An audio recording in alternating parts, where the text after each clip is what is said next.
Bismillahirrahmanirrahim. Assalamualaikum warahmatullahi wabarakatuh. Alhamdulillahi rabbil alamin. Wassalatu wassalamu ala asrafil anbiya'i wal mursalin wa ala alihi wa sahbihi rasulillahi ajma'in.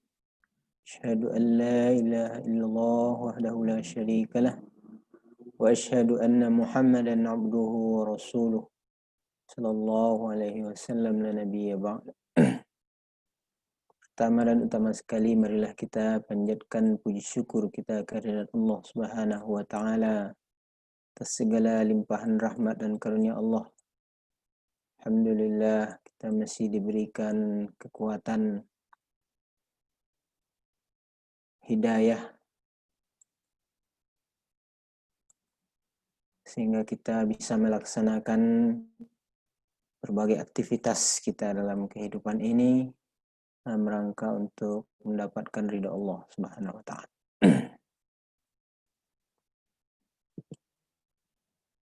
Alhamdulillahirabbil alamin. Pada kesempatan yang berbahagia ini kita akan mencoba untuk sharing tentang satu tema yang sangat menarik dan juga suatu tema yang sangat fundamental bagi seorang guru di sekolah Islam terpadu. Judulnya adalah untuk apa kita berada di sini. Ya. Untuk apa kita berada di sini? Ini adalah sebuah pertanyaan yang harus kita jawab bersama. Untuk apa kita berada di sini? Untuk apa kita berada di sekolah ini? Untuk apa kita berada di lembaga ini? Untuk apa kita berada di sekolah Islam?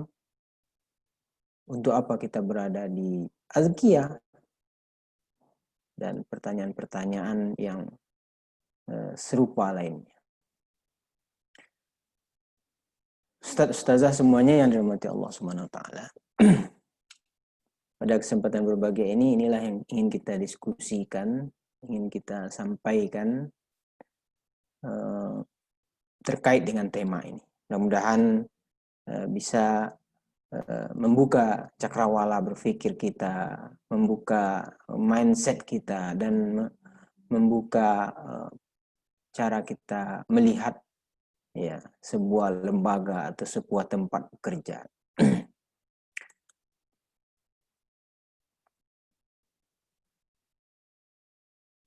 Kita mulai dengan sama-sama membaca basmalah. Bismillahirrahmanirrahim.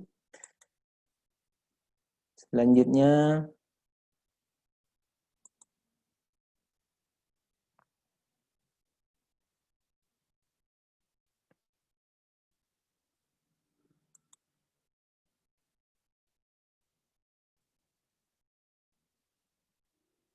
ya inilah alasan yang bisa kami kemukakan dan juga bisa kita sampaikan pada kesempatan kali ini, yang bisa kita sharing pada ustaz-ustazah semuanya. Mudah-mudahan ini bisa menjadi masukan bagi kita, insya Allah. Ada lima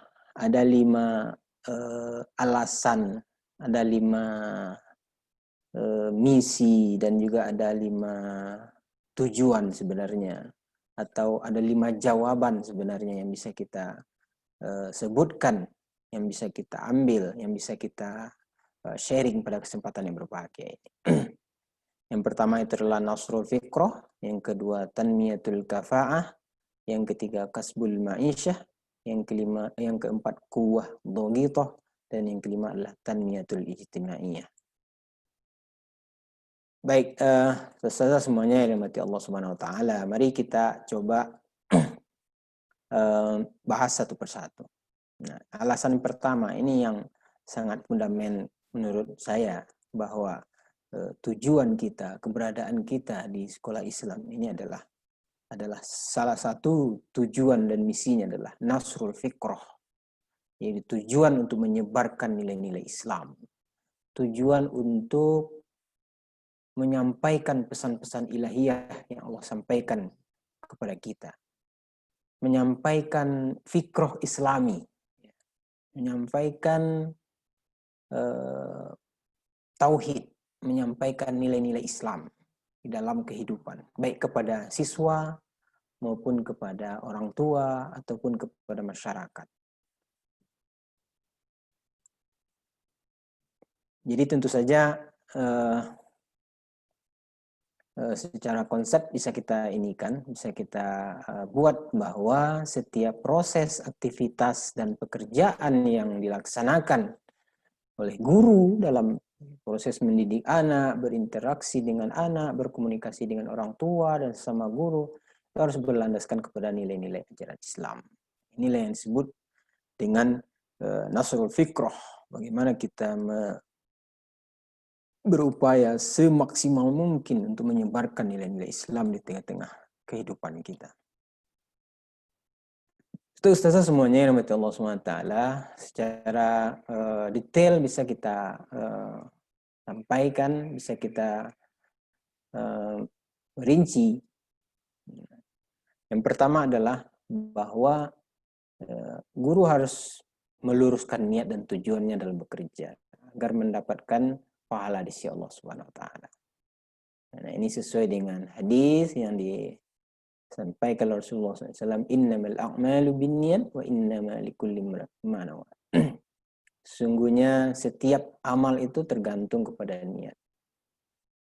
Innamal a'malu binniyat. Sungguhnya setiap amal itu tergantung kepada niat. Jadi ini yang harus kita luruskan pertama, bahwa kita harus meluruskan niat kita, meluruskan meluruskan orientasi kita, meluruskan tujuan kita, bahwa kita bekerja, beramal di sini dalam rangka untuk mendapatkan pahala di sisi Allah Subhanahu wa taala.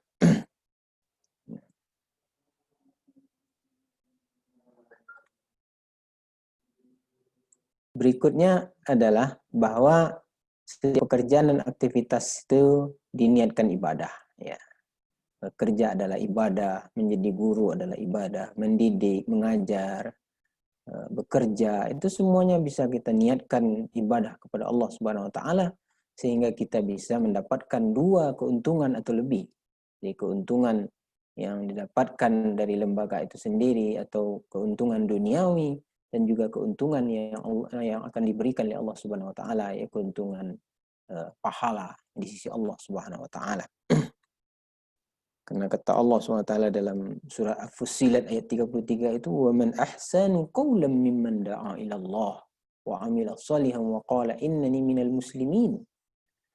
Dan siapakah yang perkataan yang lebih baik, ya, daripada orang-orang yang menyeru kepada Allah Subhanahu wa taala, yang beramal soleh. Jadi aktivitas kita, pekerjaan kita, ini adalah pekerjaan yang sangat mulia. Pekerjaan menyeru kepada kebaikan, mengajak, mendidik, mempengaruhi, mengajak anak-anak untuk dekat, untuk taat, beribadah kepada Allah Subhanahu wa taala. Ini adalah sebuah investasi besar yang kita lakukan, gitu. Dan dalam sebuah hadis lain Rasulullah pernah juga menyampaikan, idza mata ibnu Adam inqata'a amaluhu. Ketika anak Adam meninggal, maka terputus semua amalannya kecuali 3 hal.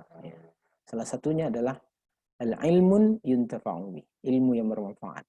Dan ilmu yang bermanfaat itulah yang diberikan oleh guru kepada muridnya, dan kemudian muridnya kemudian melaksanakan ilmu itu, mengerjakannya, kemudian ya terus seperti itu, sehingga amal itu menjadi terus-menerus diturunkan dan pahalanya akan tetap mengalir kepada gurunya. Inilah yang disebutkan oleh Allah SWT dalam Al-Quran, wa man ahsanu qawlan mimman da'a ila Allah. Berikutnya adalah kita berusaha menerapkan perilaku dan akhlak Islami dalam setiap aktivitas. Karena guru adalah teladan, nah, tentu guru harus berusaha menerapkan perilaku-perilaku dan akhlak yang Islami dalam setiap aktivitas yang kita lakukan, aktivitas yang kita perlihatkan kepada murid, kepada siswa kita di sekolah. Ya, ya, akhlak Islami itu harus tetap menjadi hiasan-hiasan kita menjadi sebuah tampilan kita di dalam kehidupan kita sehari-hari. Nah, ini berusaha untuk bisa menjadi teladan bagi anak didik dan orang tua.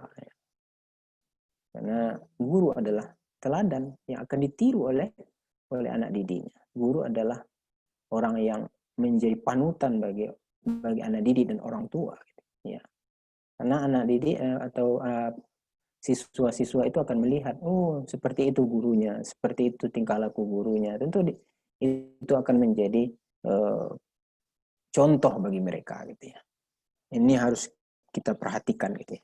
Di tengah-tengah kita menjadi guru di sebuah sekolah, pada sekolah Islam, maka tentu kita harus berusaha semaksimal mungkin untuk menerapkan akhlak, perilaku, dan menjadi teladan bagi anak-anak didik kita dan orang tua juga. Nah, ini yang menurut saya juga sangat penting dan tidak boleh dilupakan oleh seorang guru dalam sebuah proses pembelajaran, bahwa kita harus mengaitkan proses pembelajaran yang kita lakukan di sekolah itu dengan nilai-nilai Islam gitu ya, dengan nilai-nilai Islam. Jadi kita harus berusaha agar nilai-nilai Islam yang kita pahami, yang kita dapatkan, itu bisa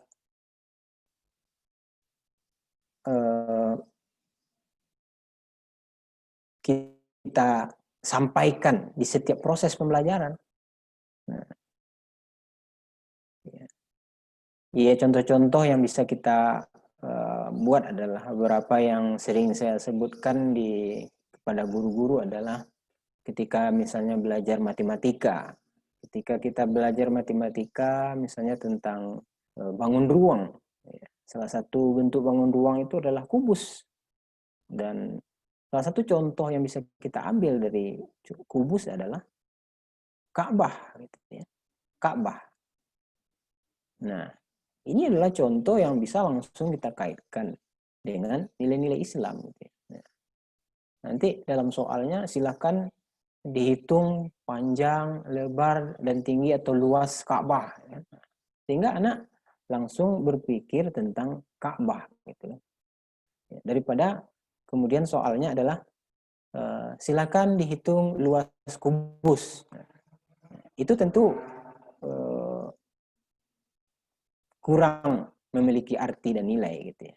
Walaupun prosesnya sama gitu ya. Tetapi ketika soalnya adalah silakan menghitung luas Ka'bah, maka itu juga adalah sudah termasuk di dalamnya adalah penanaman nilai-nilai Islam gitu ya. Sehingga kemudian guru bisa bercerita tentang Ka'bah itu, kemudian di mana Ka'bah itu berada, di kota mana, kemudian sejarah Ka'bah, kisah Nabi Ibrahim, dan seterusnya, kemudian umroh, haji, sehingga peserta didik kita juga termotivasi untuk pergi umroh dan haji. Ini luar biasa. Ini yang harus kita lakukan di dalam proses pembelajaran. Nah, berikutnya kita harus berusaha menggiring peserta didik dan orang tua menerapkan ajaran Islam. Ya, kita harus senantiasa mengajak mereka,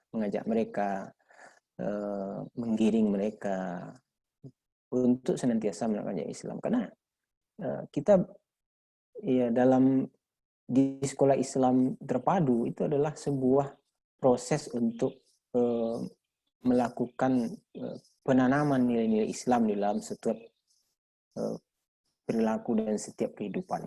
Jadi tidak ada satu kehidupan atau satu kerja atau satu amal yang kita lakukan di dalam kehidupan kita ini yang tidak ada kaitannya dengan nilai-nilai Islam. Yang berikutnya yang harus kita lakukan juga adalah bagaimana kita harus menjaga ibadah harian kita sebagai bekal yang mesti dimiliki oleh seorang guru di sekolah Islam. Ini suatu yang harus kita jaga gitu ya. Mesti harus kita kawal, karena seorang guru adalah seorang yang akan menjadi teladan, akan menjadi contoh. Nah, tentu ini akan didapatkan dari ibadahnya, dari amal yauminya gitu ya, dari ibadah hariannya. Mulai dari yang fardu, sholat fardu, kemudian menjaga sholat, kemudian ibadah yang lain, membaca Al-Quran, misalnya kan. Ya, kalau bisa guru itu ibadah hariannya ya membaca Al-Quran 1 juz per hari, misalnya kan. Kemudian sholat duhanya, kemudian infak, kemudian zikirnya, membaca istighfarnya, kemudian juga membaca buku-buku agama dan seterusnya. Nah, ini harus dijaga gitu ya, dan harus dievaluasi juga bagi sekolah gitu ya, bagi orang-orang, bagi sekolah-sekolah yang memiliki kepedulian yang tinggi terhadap hal ini harus kita evaluasi. Jadi guru-guru yang berada di sekolah Islam ini harus menjadi standar gitu ya, bahwa ibadah harian itu harus menjadi standar. Misalnya baca Al-Quran harus 1 juz misalnya kan, kemudian hafalannya berapa dan seterusnya. Nah, ini harus kita jaga. Kemudian berikutnya juga adalah menjaga sikap, perilaku, dan perkataan selalu berada dalam koridor Islami. Ya, otomatis gitu ya. Jadi setiap aktivitas kita, perilaku itu berada dalam koridor Islam. Berikutnya adalah ya terpadu gitu ya, pembelajaran terpadu dihubungkan dengan nilai Islam. Tadi sudah kita sampaikan juga di poin sebelumnya. Nah, dan terpadu ini adalah konsep yang diterapkan atau yang dikeluarkan oleh JCT sendiri gitu ya. Jadi terpadu, terapkan, eksplorasi, rumuskan, presentasikan, kemudian aplikasikan dunia dan ukhrawi gitu ya. Jadi memang ada aplikasi dan kemudian ada hubungannya dengan dunia dan akhirat gitu ya. Ada hubungannya dengan akhirat juga. Makanya setiap pembelajaran itu harus ada nilai-nilai ukhrawinya, ada nilai-nilai Islamnya gitu ya. Ada cantuman-cantumannya dari Al-Qur'an atau sunnah. Jadi memang guru harus tahu gitu ya. Ketika belajar ini kita ada sambungannya ke dalam hadis atau ada sambungannya ke Al-Qur'an, sehingga siswa juga tahu pelajaran ini ternyata tidak hanya sekedar belajar tentang gotong royong misalnya kan, tetapi juga ada di dalam Islam itu konsepnya wa ta'awanu 'alal birri wat taqwa wa la ta'awanu 'alal ismi wal 'udwan seterusnya gitu ya. Jadi ini bisa kita hubungkan gitu ya. Kemudian berikutnya yang 10 itu adalah terus-menerus berusaha memperbaiki diri dengan tarbiyah, dengan pendidikan, ya, dengan pengajian-pengajian gitu ya, pengajian rutin. Dan setiap sekolah Islam tentu punya konsep dan punya sistem hal ini gitu ya. Sehingga guru, salah satu yang harus dilakukan oleh guru tentu harus adalah mengikuti kegiatan-kegiatan pengajian ini untuk dalam rangka memperbaiki diri kita, dalam rangka untuk terus menambah sakhofah kita, menambah ilmu kita, menambah amal kita, menambah keyakinan kita kepada Allah SWT, menambah amal soleh kita gitu. Ini harus kita jaga gitu. Nah, inilah poin pertama yang menurut saya ini yang sangat penting gitu ya, dari keberadaan kita atau dari pertanyaan tadi, untuk apa kita berada di sekolah Islam terpadu.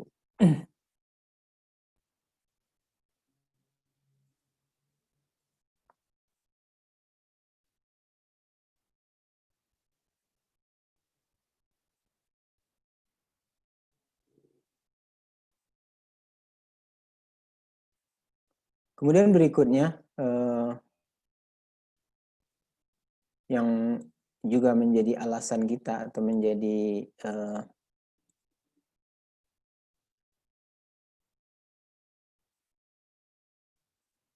tujuan kita atau menjadi misi kita di sekolah Islam ini adalah yang kedua itu adalah tanmiyatul kafa'ah, itu mengembangkan potensi, mengembangkan menumbuhkan kapasitas kita, menambah kemampuan diri kita, ya. Ini yang juga harus kita yang harus kita lakukan juga gitu ya. Jadi keberadaan kita di sebuah lembaga atau sebuah wajihah Islam atau sekolah ini itu dalam rangka untuk menumbuhkan kemampuan dan potensi kita. Ya, tugas-tugas yang diberikan itu kita maknai sebagai ibadah kepada Allah Subhanahu wa taala, ibadah kita yang senantiasa harus kita jaga, yang harus kita kembangkan, yang harus kita lakukan semaksimal mungkin. Jadi setiap amanah atau kegiatan yang diberikan kepada kita ini adalah bagian dari peluang kita untuk meningkatkan, mengembangkan potensi kita di mengembangkan atau menumbuhkan potensi yang ada dalam diri kita. Nah, inilah tujuan kedua ketika kita berada di dalam sebuah lembaga. Gitu. Nah, bagaimana caranya kita mengembangkan potensi atau menumbuhkan potensi kita ini? Ya tentu banyak hal. Gitu.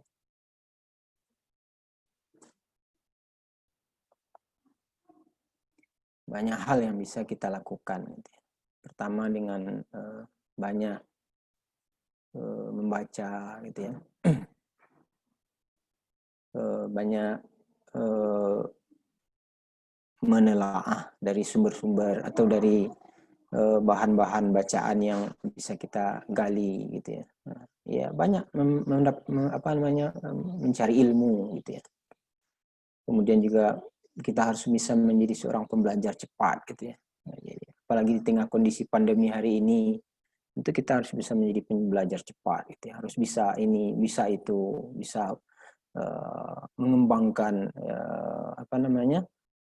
solusi-solusi pembelajaran, apalagi di tengah efek pandemi adalah pembelajaran daring. Itu banyak hal yang harus kita pelajari, gitu. Belajar bisa dengan pelatihan, kursus, webinar, ini yang lagi tren hari ini, gitu ya. Webinar, kursus-kursus atau pelatihan-pelatihan online, gitu ya. Nah, ini dalam rangka kita untuk mengembangkan potensi kita. Ini beberapa contoh yang sudah dilakukan oleh JCT, gitu ya, dalam rangka untuk mengembangkan atau melejitkan potensi-potensi yang dimiliki oleh guru, gitu ya, di tengah-tengah pandemi ini. Ya, online workshop, kemudian bagaimana pembelajaran jarak jauh dan seterusnya. Baik, berikutnya yang ketiga, ya kasbul ma'isyah, ya, penghasilan, pemenuhan kehidupan, pemenuhan penghidupan kita. Tentu jelas, gitu ya, bahwa ketika kita bekerja, beramal, ketika kita bekerja, kemudian telah diniatkan ibadah kepada Allah Subhanahu wa taala dan bekerja secara sungguh-sungguh dan profesional, maka tentu akan ada kompensasi atau imbalan yang diberikan dari yayasan, gitu ya. Kalau kita swasta dari yayasan, kalau dari negeri tentu dari pemerintah, gitu ya. Itu jelas. Namun tentu kita menjaga bahwa kasbul ma'isyah ini adalah tetap dalam rangka kita beribadah kepada Allah Subhanahu wa taala. Karena saya pernah mendengar Ustadz Sukro Muhab, ya, dulu masih ketua JCT Indonesia, menyampaikan bahwa ya guru-guru di sekolah Islam terpadu itu sesungguhnya gajinya tinggi-tinggi, gitu ya. Harusnya tinggi-tinggi, gitu kan. Harusnya mereka digaji tinggi-tinggi karena memang tugas dan tanggung jawabnya besar, gitu ya. Tapi insya Allah, gitu kan, kalaupun yang belum mendapatkan gaji tinggi, kata beliau, ya insya Allah nanti akan diberikan oleh Allah SWT di akhirat, gitu ya. Jadi ya terima dulu hari ini di dunia, misalnya gajinya misalnya standarnya 10 misalnya kan, nah diterima 2 di dunia, maka yang 8-nya nanti akan diterima di akhirat, kata beliau. Ya mudah-mudahan dengan ini maka kita mendapatkan simpanan pahala di sisi Allah SWT. Kemudian berikutnya yang keempat adalah kuwah dogitoh. Ya, kuwah dogitoh ini ya kita harus membangun apa namanya ketokohan gitu ya, ketokohan di dalam dakwah ini atau di dalam lembaga kita ini. Ya, lewat keteladanan-keteladanan yang kita lakukan. Jadi guru-guru itu harus menjadi tokoh bagi masyarakatnya, tokoh bagi siswanya gitu ya. Jadi ini harus kita jaga gitu ya. Harus kita jaga. Jadi ketika orang berbicara tentang sosok guru, maka orang akan berkata atau menilai, ini lihat di guru-guru di JCT gitu kan, atau lihat di guru-guru di SDIT ini, di SKIA gitu misalnya kan. Jadi ini adalah sesuatu yang harus kita bangun gitu ya, ketokohan lewat keteladanan. Ya, keteladanan tadi dari amal kita, dari integritas kita, dari kemampuan kita mengupgrade diri kita, membangun dari kemampuan kita untuk mengembangkan potensi kita, itu yang kita lakukan. Ya, mulai dari skop sekolah ini ya, sekolah kita bangun ketokohan gitu, bangun keteladanan. Dan yang terakhir yang harus juga menjadi tujuan dan peran kita untuk apa kita berada di lembaga ini adalah itu dalam rangka untuk tanmiyatul ijtimaiyah, ya. Kita ingin membangun basis pengokohan masyarakat, atau artinya kita harus bermanfaat bagi masyarakat gitu ya. Jadi keberadaan kita lembaga Islam di tengah masyarakat itu tidak boleh elitis gitu ya, tidak boleh eksklusif gitu ya. Kita harus berinteraksi, harus punya kontribusi kepada masyarakat gitu ya.